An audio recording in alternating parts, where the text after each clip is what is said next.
Hey everyone, welcome to the Checkered Chat. I'm Justin. I'm Blake. And we are coming off a pretty good weekend, I would say, at Worldwide Technology, Raceway, St. Louis, whatever, Gateway, whatever you want to call it. At this point, when it comes to tracks, there's so many different names, it seems like, for a lot of these places. It's like, whatever. Blake, take it away, because I feel like I'm about to burp. Okay, so leading it off on news this week, Sammy Smith will return to JRM next year. Let's go. The pay driver of JRM. Yeah. If we're going to be 100% honest with ourselves. I wonder who is taking Zilich's seat. Suarez would make a lot of sense to me. I've been thinking that from the get-go with all this him leaving Trackhouse and everything. Like if he can't get a cup ride, that's the best Xfinity team to go to at this point in time. The thing is, what I think if he doesn't get Justin Haley's seat at Spire, which I can't remember the last thing on that, I think that he goes to JRM. But then I think if he does get Justin Haley's seat, I can see Justin Haley going to JRM. I honestly think Justin Haley's going to go to the Truck Series and be a Dodge driver. I could see that too. I mean, who knows? Just because I think he did good in his Xfinity time, I don't think he did great. And that was in Kaulig's heyday. Yeah. So it wouldn't shock me entirely to see him go back to trucks. Yeah, no, for sure. I could see that. I also, for Dodge, could see okay, Ty Dillon doesn't come back. Ty Dillon could go to Dodge. Yeah, but I don't think Ty Dillon's not gonna come back. Yeah, that's what I'm thinking. Because I mean, granted, he hasn't had a lot of necessarily on track success too much, but when you think about the most that I feel like we've talked about Kaulig this year has been for that midseason bracket challenge, and then every now and then what's a polar bear doing with AJ Allmendinger being up in the top 10 just randomly. Which AJ's one, I don't think I think if his seat gets given up if his seat gets got and Suarez gets it, I think this might be it for Allmendinger unless he goes back to Xfinity. I don't think he'll go do truck. No, I don't think that would happen. But then also he just kind of seems like a driver that's like, oh, where do we need the most work? Okay, this is where I'm gonna be. Yeah, that's why I could kind of see it. I don't know. But he also, we need you to do this. All right, cool. I'm going to do it. Like, he went Xfinity Cup recently. Yeah. No, for sure. Next thing on news, Kevin Harvick thinks that Saturday night races are dumb. I think Kevin Harvick's dumb. Yeah, I agree. As someone who has to get up super early on, Sunday afternoons are great.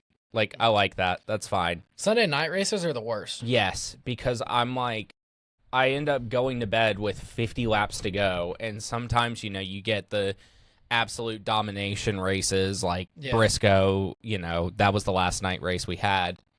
You don't miss anything, but sometimes the race, next gen wise, really kicks off at 50 to go. Yeah, that's the thing, because I think back to the Coca-Cola 600. I missed the last 50 laps, and that was probably the best part of the whole race. So, I have to get up for work at 4:30 in the morning. So my bedtime is 9 o'clock, 9:30, But so it's Saturday night, I can stay up and watch the race.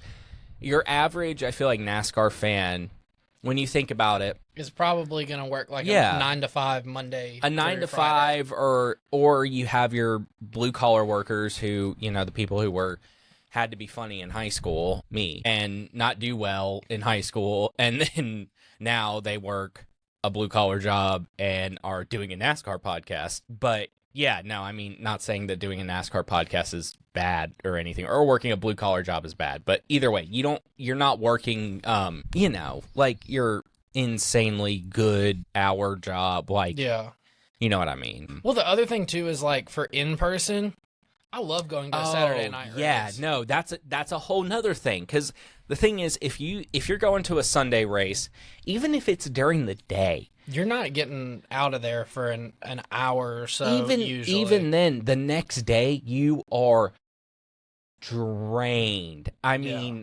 Drained, and it's not it's not easy to go into work the next day because I did it the day after we went to Talladega, and that was driving, how far was Talladega? 2 hours? 2.5? Ish. Something like that? Somewhere in there. I think almost 2. Yeah, so it's like I was shot that next day. Yeah, that wasn't fun. But yeah, no, I mean, that's the thing. I like the Saturday night races. I don't quite understand this, but I mean... Well, and the other thing, too, is, like, summer races, I think Saturday night is a good idea because, like, a lot of places you go, especially in the, like, the southeast, you're going to get some summer showers randomly, and if it rains on Saturday, then majority of your fans in person are able to come back the next day. Yeah, that is a whole nother thing. Like, nobody wants a Monday race because then it's like, oh, I bought tickets, but I need to be at work. So sorry, boss. Yeah, I'm sick. Yeah, no, that's a whole deal. But yeah, no, I think that's not the greatest take I've ever heard in my life.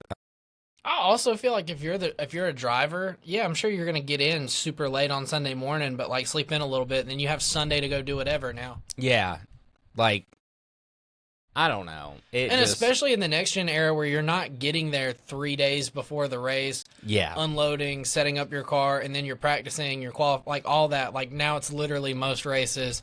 You show up on qualifying day, get in the car for the first time, qualify, get out, you're done, come back the next day, race. 100%. It's just wild take in my opinion. When I saw that, I was like, that's something. That's showing out of touchness for sure. But on to the next thing. I feel like this is something that might just be too little, too late. Yeah, I mean, I guess let's say what it is before we dive into it. Bowman is swapping pit crews with Hocevar in hopes of saving his playoffs.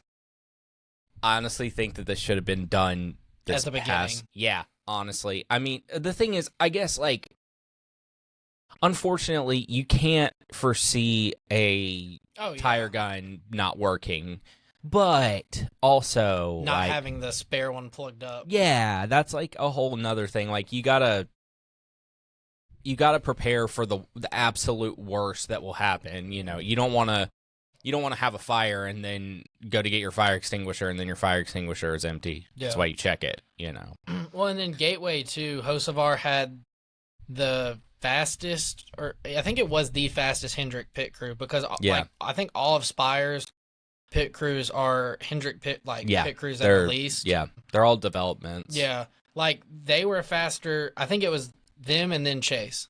Yeah. That sounds right. And I think they were like the 3rd or 4th fastest in the whole entire race for average pit stop. So, like, I mean, I don't know.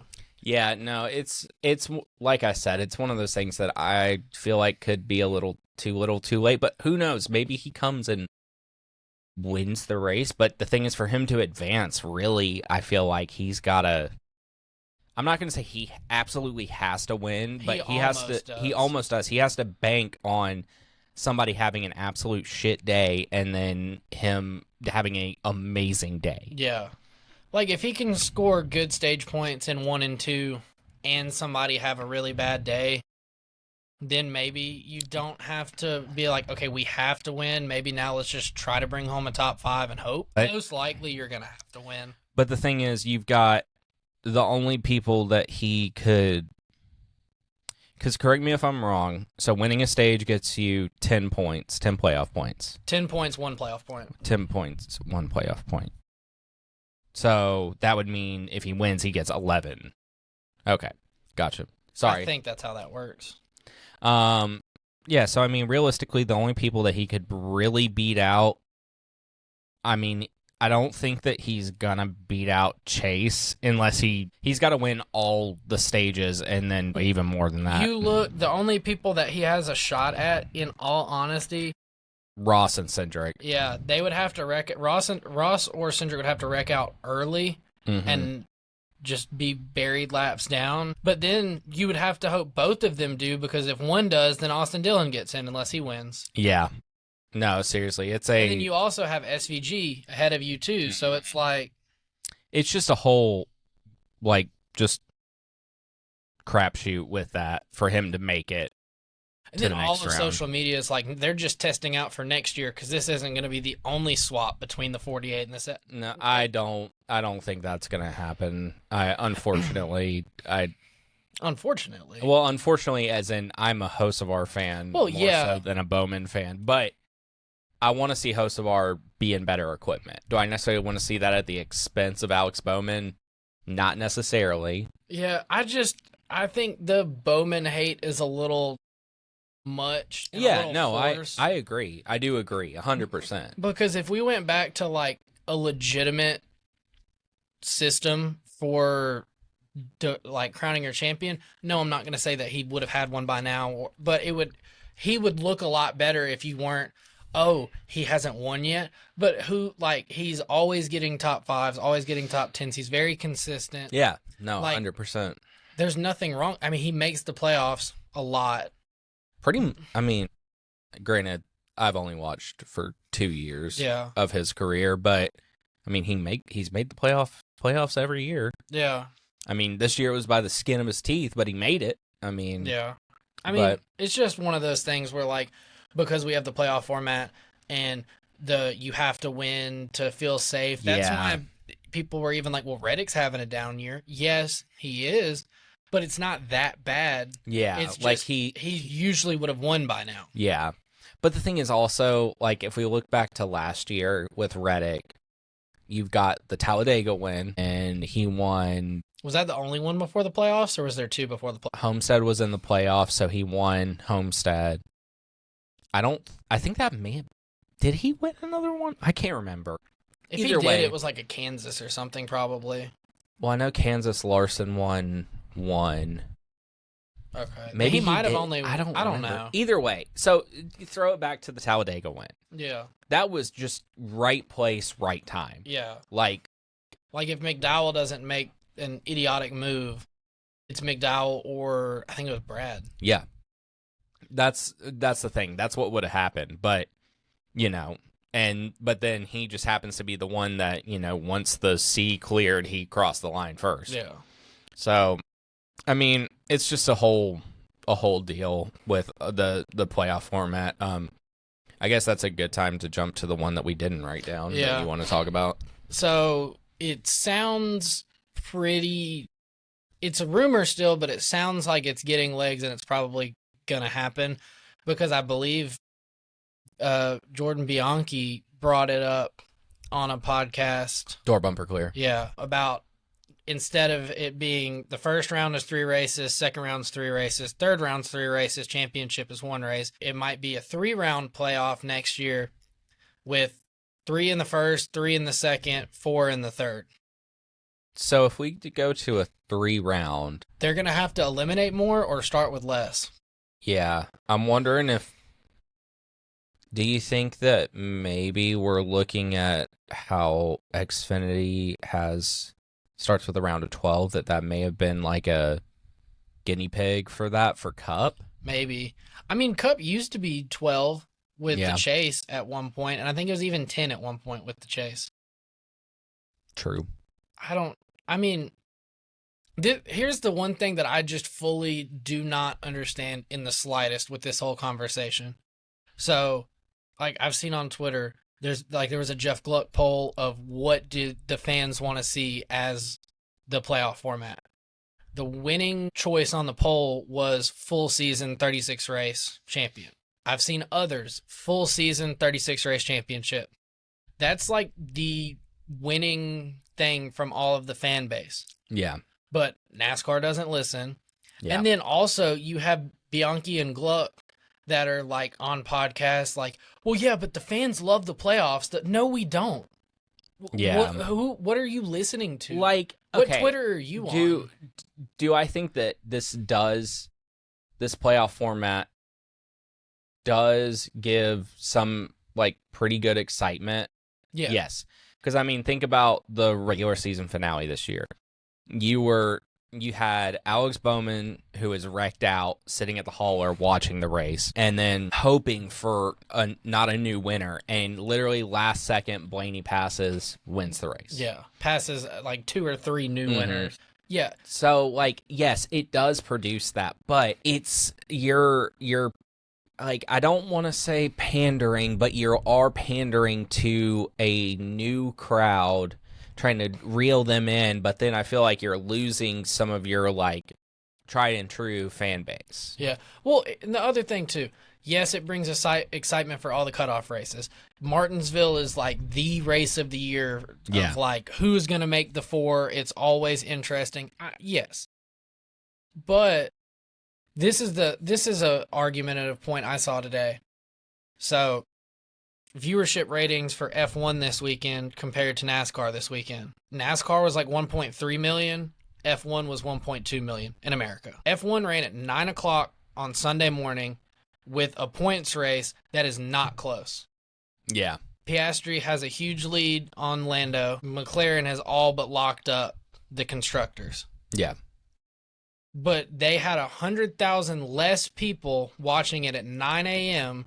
than a can't-miss playoff race for the Cup Series. That was in the mid-afternoon when everyone, for the most part, is awake. Yeah. No, I think another thing, too, is give Prime, if not the whole season, the back half of the season. Because, like, don't get me wrong, I love Lee Diffie and everything, but this combo in the booth, it's interesting.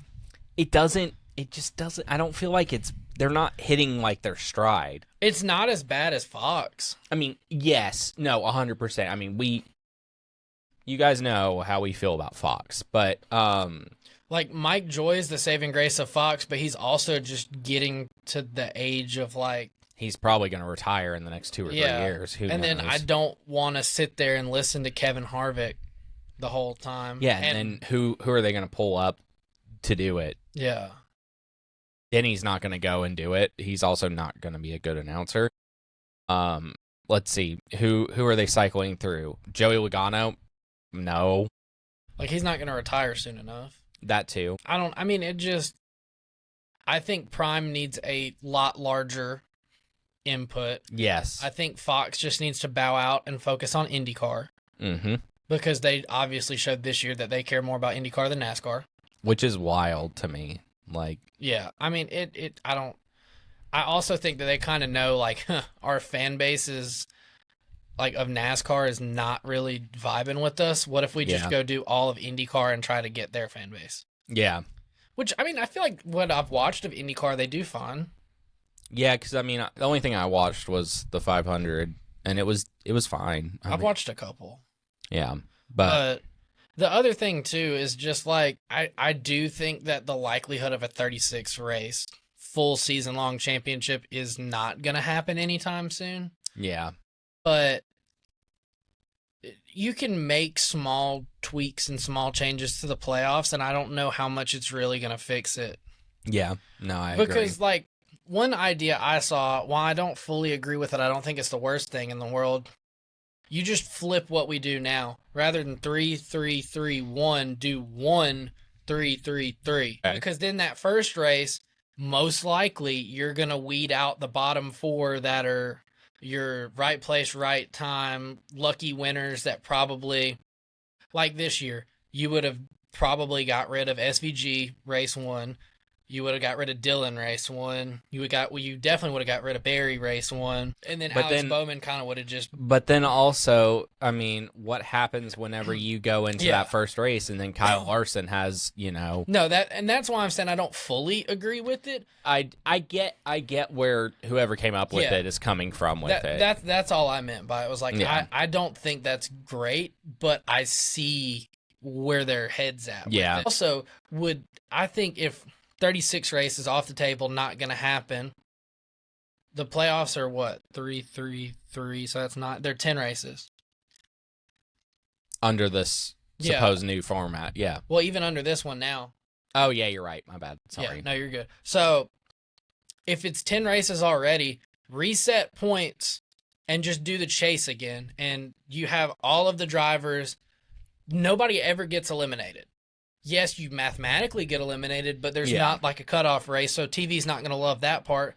But like, if you have a 10 race stretch where you have to accumulate points, like, and really hit your stride, I think that makes a whole lot more of a justified champion to most of the fan base's eyes. Yeah, because I feel like if you do that, you're not going to have the people who are just like, oh, well, Larson's locked it up here at race 5. I'm not going to watch the rest of the season. No, people are going to watch because they love the sport. They watch the sport. That's like what they like to do. Yeah.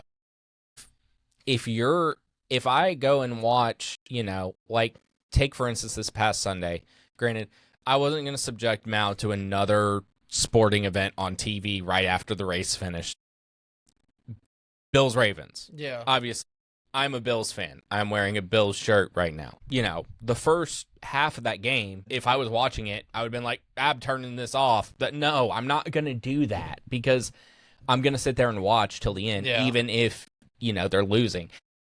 How many times do Atlanta Falcons fans, just saying that because we live here in Georgia, watch the entire thing even though it's a freaking blowout? Or you get back in it and we're going to lose. Yeah. Hi, I'm a Falcons fan, so. Yeah. I didn't even watch Sunday. House divided. Yeah. I watched the Bills game. I didn't even watch the Falcons game. I don't even remember. Who did they played Tampa. Yeah. I know they lost either way. Woo. Then we'll finish news off with Butterbean is going to be making his Xfinity debut at Bristol with Colleague. Let's go.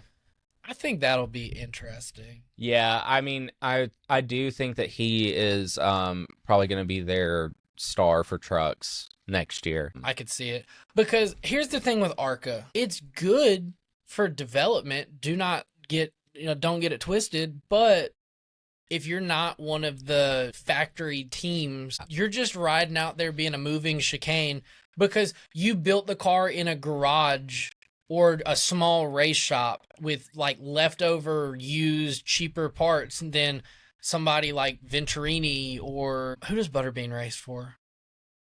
Crap. I forgot.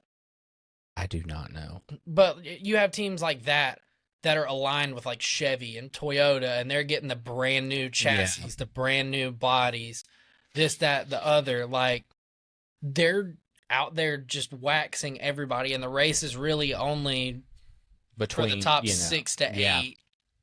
And so Butterbean's doing great, but if he goes out and shows a halfway decent performance at Bristol, I think that just solidifies, okay, he's done his 1 year of ARCA at the end, get him in truck, get him in Xfinity, whatever. Yeah, I mean, I'd like to see him go to truck for sure, because I mean, while I think the kid's good, but I think that he needs to go truck first. Let's have put someone in there. You got Heim leaving because that's confirmed pretty much so far. I mean, Honeycutt signing with a Toyota team and getting kicked, that pretty much tells you. So you're going to need more competition, Yeah. I don't know if it's going to happen. I'm kind of leaning towards it's not. But I want to see Cletus in a Dodge truck next year. I could see him fielding part-time with Colleague. Yeah. I mean, even if it is part-time, I think that would be... I mean, even if he ends up just basically being I'm only there because my name is Cletus McFarland and I'm bringing new eyes to the sport. Yeah. He's not going to run dead last. He's not going to be some of the drivers in recent years that we've had in the truck series. It also, I mean, I just feel like it's a win all the way around because he gets to actually go do like big NASCAR. And then also NASCAR benefits from him being in the top 3 series. Yeah, no, I agree. Thanks for playing footsie with me. Anyways, that's a good place to end news. That's all we got for this week. On to the Xfinity race, my friends. I know we're all so excited to talk about another Zillage domination. Yeah. JRM, the JRM series. I think that they have a very, very good shot at beating the record for most wins in a year by an organization. Oh, yeah. No, 100%. I mean, think JGR holds it. I don't know what the number's at, but... Yeah, I mean, I could definitely see it. I mean, granted, while you haven't seen Allgaier necessarily be absolutely on fire this season, he does have a good bit of wins. I mean, it's like, 3 or 4? And he was, like, in the points discussion until the last race for regular season championship. Yeah. And I mean, he got beat out for regular season by his teammate. So yeah, realistically, you get what I'm saying. But yeah, so I didn't write down who won the poll, but I'm pretty sure it was Zillage. It was. Yeah. I think he set a new track record or something for the Xfinity series. Dude's I say it every week. I'm so excited to see him in Cup. It's going to be awesome. Yeah. So we actually get to lap 35 before something happens in this race. And it wasn't like a bonehead move or mistake or something. It was a parts failure. Yeah. Jordan Anderson just blows a front right tire is kind of what it looked like. Which I think probably what happened was he blew the brake rotor off and then that cut the tire. Yeah. Because the way he hit, it didn't look like he had brakes, and then also the tire was down, so that was just a double whammy. There was a few things that I saw from this weekend that looked like the wall ride move from brake failure kind of stuff. But yeah, so lap 35, Jordan Anderson hits the wall, entering turn 1 from 29th after losing a tire. It was a hard hit. It was. I mean, that car was beat. 100%. But this in stage 1, and Zillage wins it. I put Zillage win stage 1 on there twice. Yeah. Then stage 2 goes. Well, I'll throw this in because you wrote it. It's the 9th stage win for Zillage this season, tying Allgaier for the most. Yeah, my bad. And I guess technically he beat him at the end of the race because he won stage 3. So, well, I don't think stage 3 counts as like a stage win because it doesn't pay out points. I think they only count 1 and 2 like as stage wins because stage 3 when you win it's the race win. I did not know that. That's my bad. Yeah. Either way, you get what I'm saying. Yeah, no, I know what you mean. So stage 2 is pretty uneventful. Allgaier wins stage 2. You definitely had some cars up there contending, like, oh my gosh, why am I missing the name?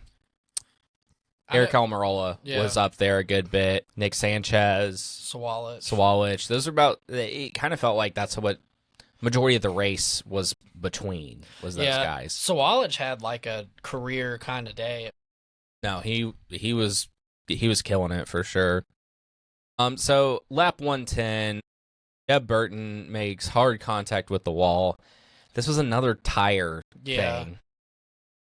Man, it kind of like the battle between him and Harrison for who was going to make the playoffs. Yeah. Like, and then you just see him get out of the car, like all sad and look at the car and then all like starts hugging everybody. And I was like, yeah. I was like, that hurt a little. Yeah, no. And especially it makes Talladega hurt a little more. Yeah. Because he almost had it. Yeah. Very, very close to that winning that one. And then back to the Burton cousins. Harrison Burton spins from 20th in turn 2 after contact with Brennan Poole. Kind of looked like he got dumped, honestly. A little bit, yeah. Which, I mean, I say that. It wasn't, like, intentional. I think Brennan Poole got loose or kind of maybe even locked a brake a little bit, like, because he washed up, but I mean, he still got dumped. Yeah, it was funny. We were watching the highlights before you got here today, and Mal sees Jeb Burton. It was that caution. She's like, is he related to Harrison Burton? I'm like, they're cousins. Yep. And then I grew up with a family that was, their last name was Burton, and there was 3 sons, and Mal was like, there's always more than one Burton. There's never just one. So it was pretty funny. And then lap 135, on the restart, Zillage leads from the outside, Jesse Love on the inside. Once they take the green, Sheldon Creed has an issue with third gear from 5th and stacks up the field. And this is just, I mean, the big one of the Xfinity race at WWT. Obviously, Sheldon Creed, Justin Allgaier, Corey Day, Dean Thompson, Kyle Sieg, Ryan Sieg. Another family affair. The brothers. Sam Mayer, Brennan Poole, Nick Sanchez, Taylor Gray. Sam Mayer got destroyed in this. No, it was just... Allgaier almost made it out. Yeah, very close, but, you know. So this causes a huge issue and stuff. And then, I can't remember what lap it was. There was a debris caution towards it. Debris. And then, Connor Zillage wins the race. Not much going on with this race. I was interested to see if Sawalich could keep it close. Yeah. How was he going to race Because, like, I think as long as he doesn't just pull a Sammy Smith, it's acceptable. Like, if you are close enough that you can dive in a little late and just run him up the track a little bit, it's short track, rubbing his racing, whatever, blah, blah, blah, blah. But I don't think he would have. I mean, I can't speak for the guy. I don't know him, but I don't think he would have just full on Sammy Smith Zillage. Joinked him, yeah. But with this win, that makes Zillage's win count this season 9 total wins, which is the most ever by a rookie in the Xfinity series. I said last week he'd won 9. I just knew what was going to happen, everybody. Yeah. Call us clairvoyant if you want, or whatever it is. We can see the future. We know that Denny Hamlin is not going to make the Final Four. It's not his year. He is the Dallas Cowboys. Yeah. I am so sorry to any Dallas fans. Or Denny. Anyways, so your top 10 was Connor Zillage, William Sawalich, Christian Eckes, Brandon Jones, Jesse Love, Eric Almirola, Daniel Hemrick, Parker Retzlaff, Corey Day, and Daniel Dye. For a second at the end in that last run, I was like, was I kind of cooking? Brandon Jones is like passing everybody and moving up. Yeah. But we learned again, just take the boring pick and pick Zillage. Yeah, no, that's true. But yeah, that wraps up the Xfinity race for this week. One other thing, Zillage almost absolutely splattered the cameraman. Yeah. Oh my God. Oh, if this week has not been crazy enough, there was that. Yeah. Which I get that you want the cool shot, whatever. But like when they're going that fast, starting the burnout, maybe we just eat the beginning of the shot, and then when they're more controlled, get in there and take the video and do your thing. But like. It was close.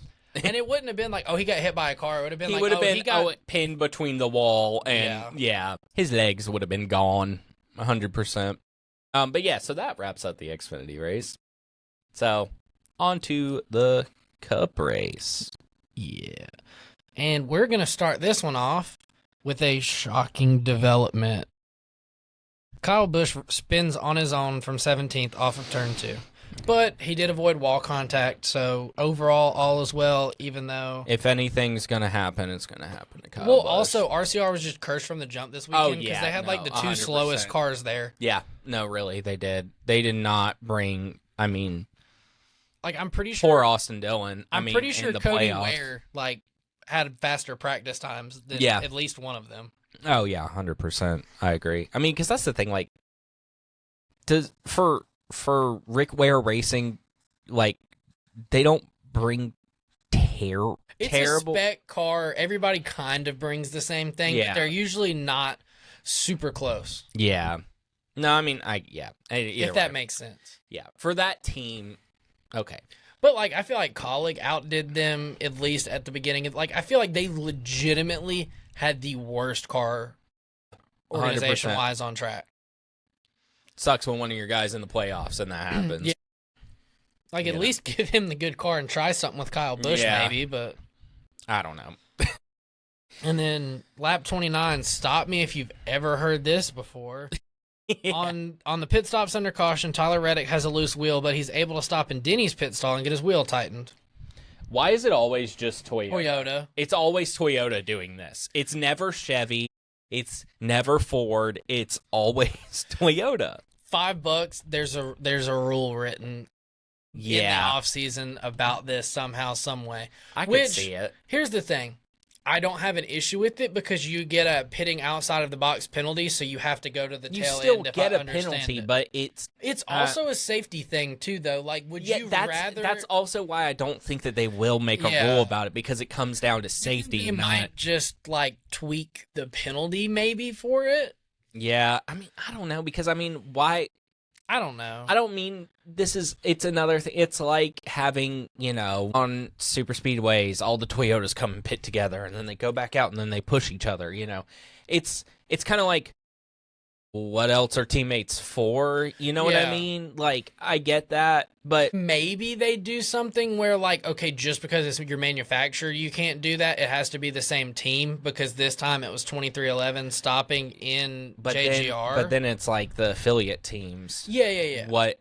Where do you draw the line? Because just knowing NASCAR, they're going to make a gray area and a deal out of this that probably shouldn't. Yeah, because ultimately, I would rather see a Chevy stop in a Toyota pit stall than for said Chevy to go back green flag racing, lose the wheel, and then somebody hit it, damage their car, or then you have to have a caution, damage themselves. Yeah, I mean, that's a whole nother thing that you have to think about.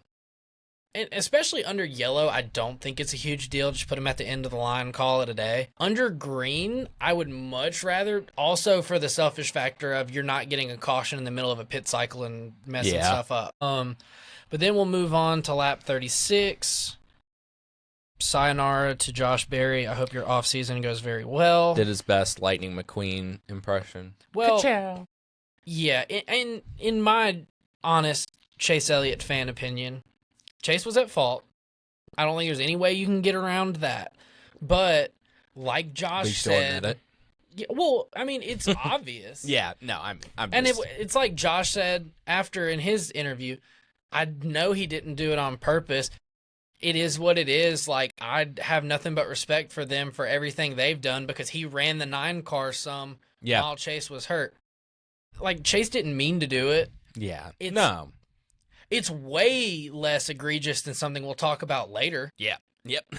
But yeah. Which kind of felt like a Hendrick on Penske Violence day. Yeah.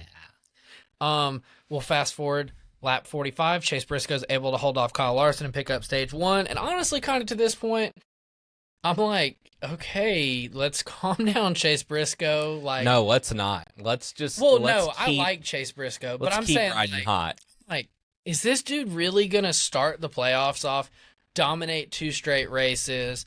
Like, that's what it felt like. I mean, up until a pit road issue that he was about to get to, it seemed like he. Well, then it felt like so basically he has a pit stop on lap 48, and it's a slow pit stop. He gets sent back to 25th. But then every pit stop with that one, I think with that one included afterwards, there was something wrong with the left rear in the setup because they could not get the wheel off right. So it was bad enough that by the last time they pitted, they just took right side tires. I just looked really stupid. Your sneeze ran away. Yeah, my sneeze ran away. Sorry, guys. Anyways, I agree.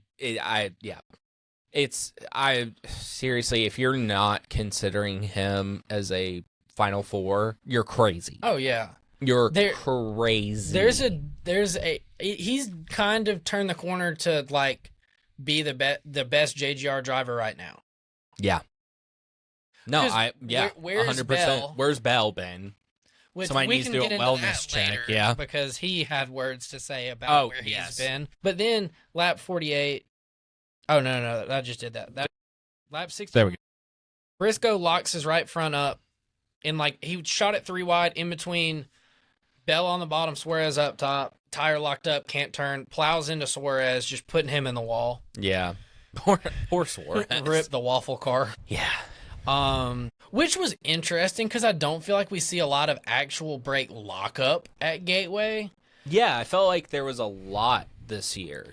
Well, there's always a lot of brake issues at Gateway. This is the first time I think I've seen somebody just lock up and cook that much into the turn.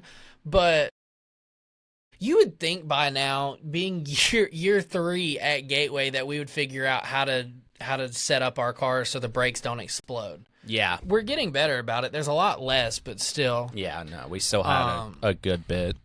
Lap 62, Briscoe, another long pit stop. So at this point, done, over with. Thank God you won last week, because you can it is what it is, chalk it up. I mean, honestly, if you're going to have a bad race, you don't get to pick it. That's not what I'm saying. But if you won race 1 and you're already in round 2, get the 2 bad races out of the way now. If it's going to happen now. Yeah. No repercussion from it. He could go out at Bristol this weekend and absolutely get put in the egg, wall lap 1. He's it sucks, but well, yeah. See y'all next week where I really am gonna care. Yeah. Lap 72. SVG is dropped from 18th to 25th on the restart and reports a flat tire.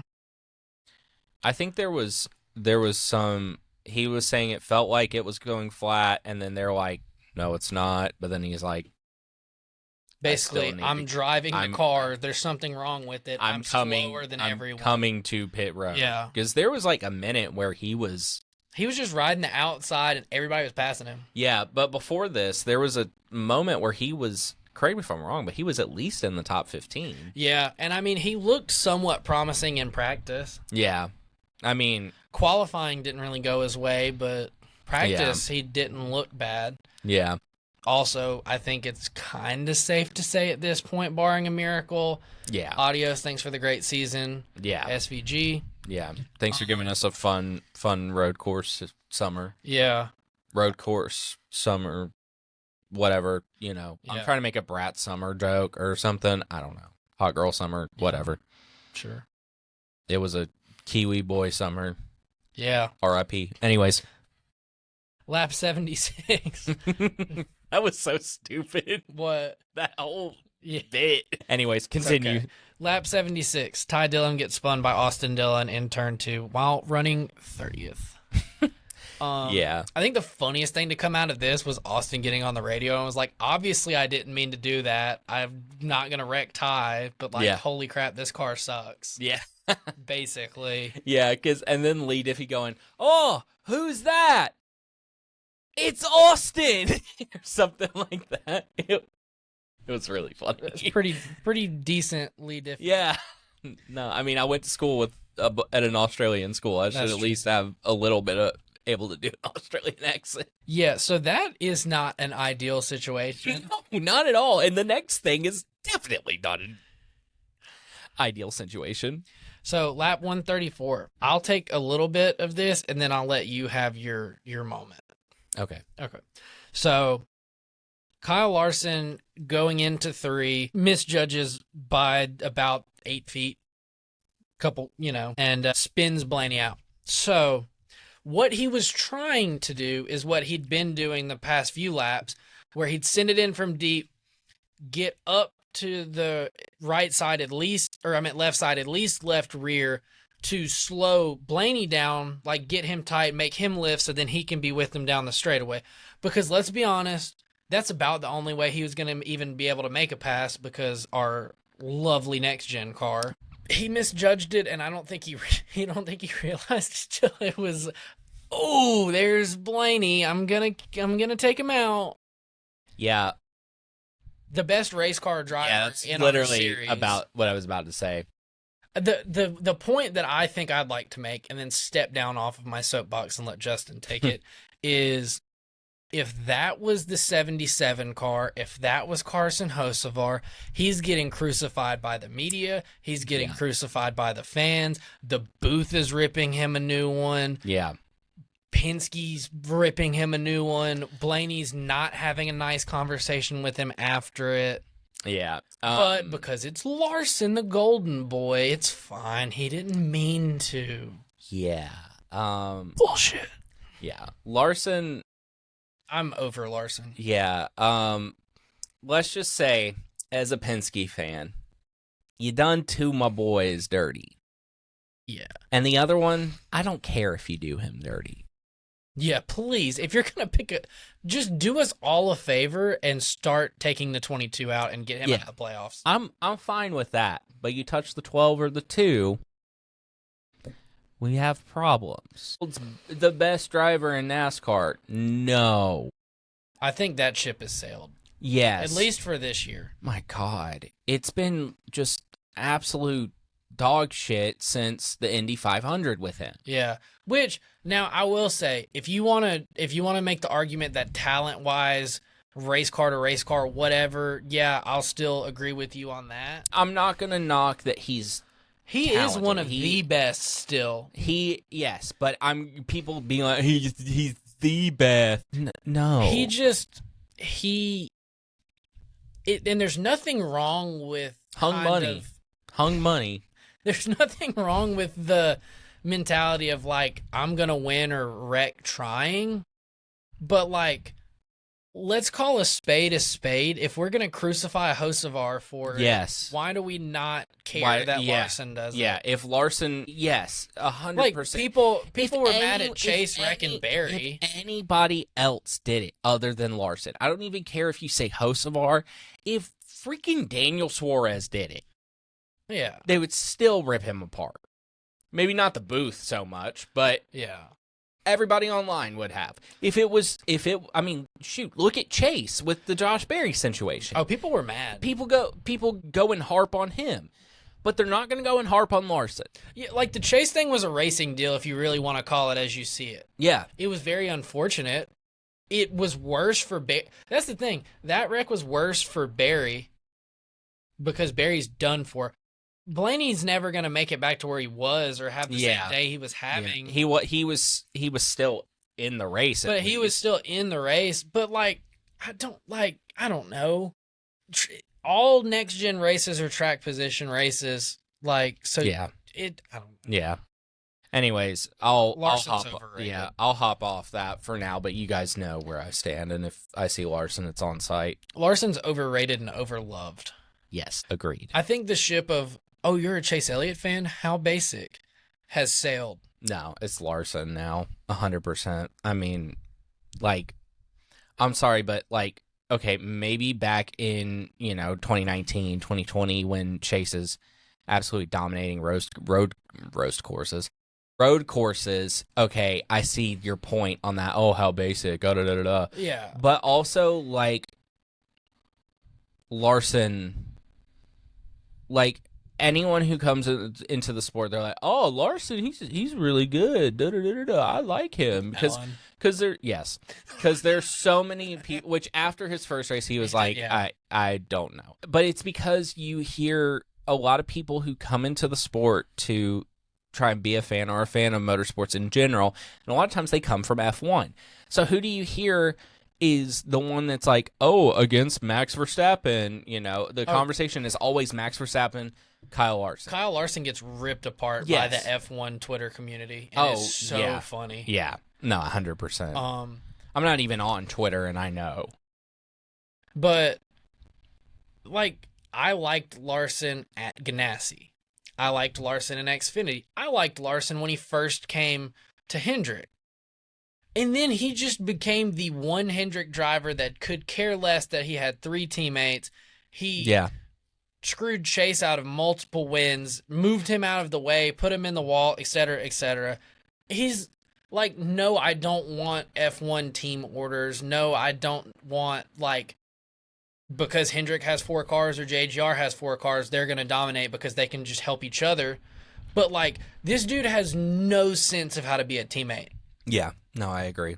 Like, it's the Larson show, and then the other 3 are there. Yeah. Anyways. So let's move on. Yeah. So lap 136, Brad stays out under the caution, trying to just hope and pray that he can hold the field off and pick up a stage win. On Bowman's pit stop, the team drops the jack before the left rear was on, and they drop from 7th to 30th.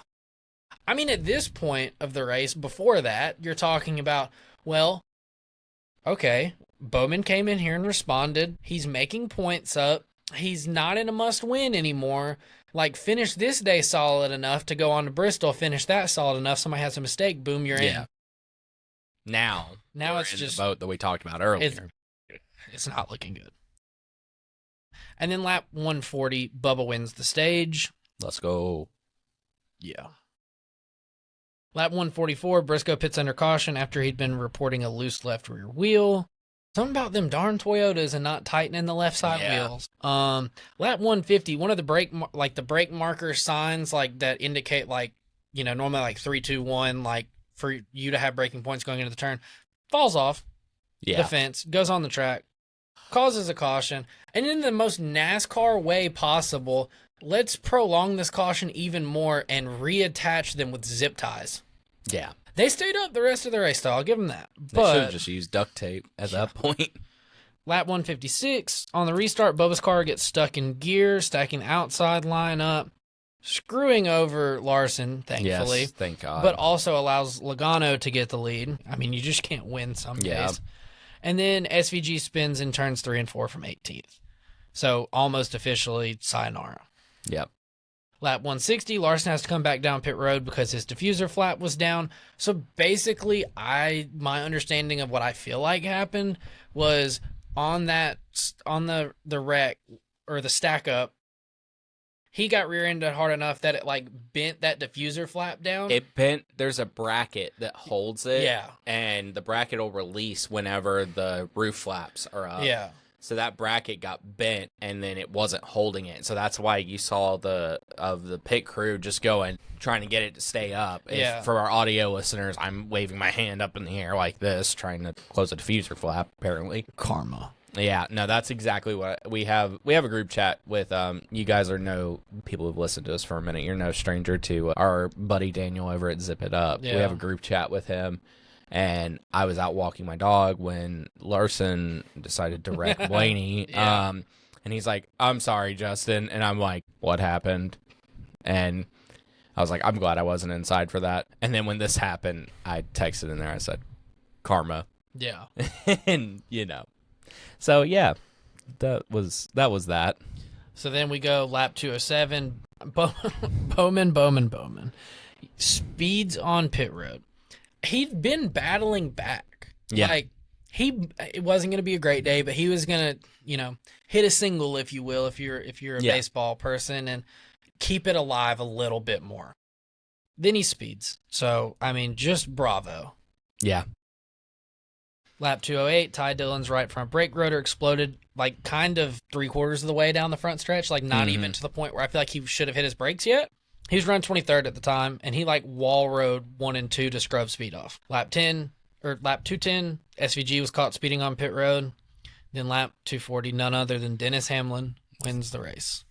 Get on the bandwagon or get run over. Yeah. More dumb sayings from I almost said the Callous Cowboys. If you know, you know.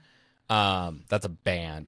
The Dallas Cowboys. I mean, just leave the sayings to the podcast. I mean, did he have a good car? Yeah. Did he have the best car? No. Did he have the best car of his teammates? No. Did his teammates absolutely screw themselves? Yes. Which Bell came on the radio after the race and was basically like, "I'm effing sick and tired of running 7th with the winning car because we want to be the last ones on pit road and we never want to be competitive with strategies, and it's just, I'm tired of it." And like, yeah, he went off. Honestly, I don't like the guy. Yeah, but as he should. Yeah, no, I agree. I mean, because you can't knock the talent for sure. Well, and the other thing too, like, you bring a good car, you're not locked into the next round. Your team, as JG, is killing it in the playoffs. This would be a great time because, I mean, Denny got it. So this would have been a great time to be the second JGR guy to win in round 1. You have all the momentum, and you have more weeks to prepare for later races rather than, like, I'm not saying that you don't prepare for Bristol at all, but you kind of don't do that really quickly and then absolutely move on. Yeah, absolutely have to. But yeah, hit us with that top 10. Denny Hamlin wins. Chase Briscoe finished second, which, I mean, amazing. Yeah, for him to battle back to second. Chase Elliott finished third, which, my God, that felt like a win. Yeah. Ryan Blaney came back to fourth, and thank God the 5 was not in the top 10. Yeah, after that whole deal, fourth, I'm fine with. Joey Logano, fifth, whatever. John Hunter Nemechek, sixth. I'm still convinced. Put him in the 54 car, and he's in the playoffs. Yep. Christopher Bell, seventh. Bubba Wallace, eighth. Chris Buescher, ninth. I mean, great day for him. And then Ty Gibbs figured out how to drive a race car again and got a top 10. Yeah. We won't see that for the rest of the year. Yeah, no, that won't happen. We won't go super deep on playoffs because we kind of talked about it a little bit already. Yeah. But, I mean, you have your Denny and Chase are both locked in now, and your bubble battle is basically going to be Bowman versus Cindric and Chastain. Well, I mean, It's of really course, Austin Dillon's there, but let's be honest, But I'm saying points wise. But the thing is he going to show up? Watch him win. Oh my God. That'd be insane. But yeah, no, I mean, who knows? Ultimately, I think you have Larson safe, Bubba safe, Blaney safe, Byron safe, Reddick safe, and Bell safe. I think probably safe, but could have a terrible day and somehow get bounced. You start Chase Elliott, Joey Logano. 100% could get bounced. Yeah. Cindric is the one that, like, if anybody's going to get bounced, it's going to be Cindric. I think Chastain, just because he has the buffer of Cindric, is probably okay. Yeah, I mean, I could see it. I don't want to see it, but you know. Here's the other thing that I like let me just preface what I'm about to say. Do I think Josh Berry's going to win? No. But if this tire fall off that we're talking about is going to happen, who is just great with tire fall off and managing a car over a long run because of his background? Josh Berry. 100%. So, like, could this play directly into his hand and then he win his way into the next round? Yeah. There is a world in which it happens. I don't think we live on it. Yeah, it's an alternate timeline, yeah, for sure. But yeah, so that wraps up Worldwide Technology, Mr. Worldwide. So next week we're heading to Bristol. Pitbull. The last time I was at Bristol, I saw Pitbull. The only time I've seen Pitbull was at my work event that was a Pitbull concert. And no, for the people that have seen the TikToks of the Walmart stuff, Justin does not work for Walmart. No. Yes, I do. I don't work for Walmart. No, he does other stuff too. Anyways, on to the Bristol night race.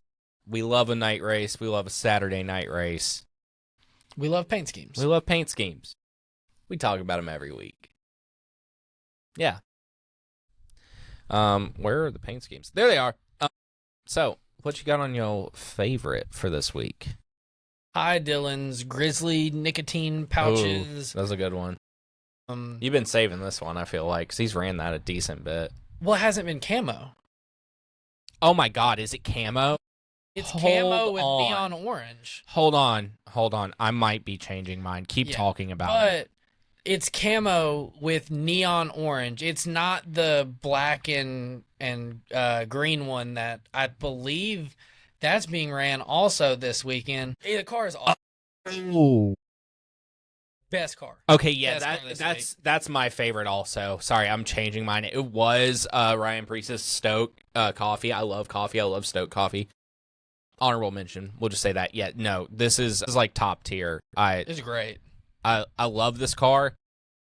I don't absolutely love the Fallen Outdoors logo right there over the tire, but it still is just the... I mean, you can't beat that neon orange with camo. I'm wearing camo shorts. I'm a sucker for camo. I absolutely love camo. But yeah, so that one's my favorite too. Yeah. It got changed on the fly. I don't know how I missed that, honestly. But who you got on your least favorite? Did you see this scheme? Yes, I did. Alex Bowman. There's just too much going on. Yeah, I don't know. Maybe it'll look good in person on the track. I don't know. I did like the I like the gray of it. Yeah, there's like a little cactus on the front of it. I think it's yeah, like right up near that front tire. I have it up right here. I mean, it's okay. It's just a lot going on. Well, it's also just a huge downgrade from the Ally car he runs every week. Yeah. No, I agree. I do agree. That car, Ally cars look better whenever purple is the main focus. Yeah. My alternate maybe pick was going to be SVG because honestly I don't like that car. I don't like the burger. The colors are a lot, but yeah, fair. This one was just so boring but busy. Yeah. If that makes any sense. Yeah. No, I get you made a lot boring. Give me editing software in 5 minutes and I could make that paint scheme, I think. Yeah. I could make that in Canva easily. Oh, probably. Easily. So my least favorite for this week, I'm going to have to pull up who the sponsor was because I do not remember. It's like half and half. Yeah. Brad Keselowski's Travelers Castrol and Travel Center of America. This looks like Donna Kelsey's sewed together jersey of the Eagles and the Chiefs. Yeah, this car just looks. I mean, in theory, it's not a terrible idea to have a half and half. But No, it's just not. Execute it better. Yeah, no, it just. I mean, you almost could like draw a line down the middle of the car and be like, "This is the Castrol scheme. This is the Traveler Center of America scheme." There's no blend. Yeah, it's there. Yeah, and the colors don't go together very well either. If it like gradient faded to the red and blue, it wouldn't be bad. But this, yeah, like you said, it's like, well, here's the clear cut line. We just put these two on top of each other. But yeah, so that's all we got on the paint schemes for this week for that Bristol night race. On to our past next gen winners. Reminder on this one. We mentioned it last time when we raced at Bristol. 22 and 23 were Bristol dirt for the spring. For the spring first race. The playoff race for every year has always stayed the night, the Food City 500 night race. Gotcha. So, we will not be talking about Bristol dirt. Which I think we touched on it the first time we came to Bristol. I want to say year, we did. So fall was Chris Buescher, 2022. 23, Denny Hamlin. 24, spring is when we get back to the two races. Denny Hamlin, and then the fall was Kyle Larson. Boo, again. And then 2025 spring was Kyle Larson absolutely wiping the field back when he would do that. Yeah, not excited about it. The only one that I'm like, woohoo, is Buescher, and that's it. Anyways, so on to our picks. Who do you have for Xfinity? Because I know you said you were going to change it. Are you going to stick with your guns? Yeah. Allgaier. Okay. I think Zilich had, the hot streak has to come to an end at some point, and it would be better early in the playoffs rather than late. I mean, true. Fair point. There is a legitimate shot that he just wins this one, too. I could also see Carson Quapfel for some reason winning this race. I could see it. But I'm just going to stick with Allgaier because I feel like it would be good and it would be a statement to start the playoffs for Allgaier. Yeah, I agree. For Xfinity, I went with Connor Zilich. I think the hot streak continues. I think he racks up another at least 3 wins the rest of the season. And there's honestly a world where I think Denny even said that he could win 10 or so races and just not even win the championship. No, there is, which is crazy. Allgaier could, you got to beat Allgaier at Phoenix. Yeah. That's tough. Yeah, it is. But who you got on Cup? Because we both have the same Cup one, so I guess we'll unfortunately say this, and it pains me to say this, but on 3, 1, 2, 3, Kyle Larson. We're not happy about that one. No. I almost picked Denny, who I've never picked. Really? You've never picked him? No, I've never picked Denny in the history of the pod. Most likely, there's 2 ways I see this race going. One is an absolute snooze fest, single file train, just chugging along around Bristol for 500 laps, minus the few cautions and stage breaks and whatnot. Or we're going to get super crazy, insane tire wear. Either way, you're going to have to go through Larson and or Hamlin. Yeah. No, that's true. So, I don't know. Yeah. I think that's the 2 really obvious ones to pick for this week. Bowman has showed speed there, but I'm not going to... he's won the pole the past few times. Yeah, I'm just not going to jump on that limb. Yeah. I don't think limb. I don't think Chase is going to do it. And for some reason, I just don't have a decent feeling about Penske in the slightest. Yeah, fair. I don't know. It just feels like it has to be Larson or Hamlin. Yeah. Hopefully we're wrong. Yeah, no, hopefully. I would love to not see this happen, but, if it does, it is what it is. Yeah. I'm not surprised there, but believe... Anything else for this week? Oh, one last thing that I forgot to write down and throw in for news. So apparently, there are talks that for super speedway races next year, they're going to add a 4th stage so we don't have crazy fuel saving. Interesting. You want to know the easiest fix to fuel saving in a super speedway track? What's that? Don't tell them what lap the caution's coming on with stage breaks. Just surprise the stage is over. Or... don't stop the race for the stage. That ultimately, old man screaming at the clouds, Blake over here. Keep stages, keep points awarded. Fine. I don't hate that. Stop stopping the races for it. Yeah. Because then you get really creative strategies.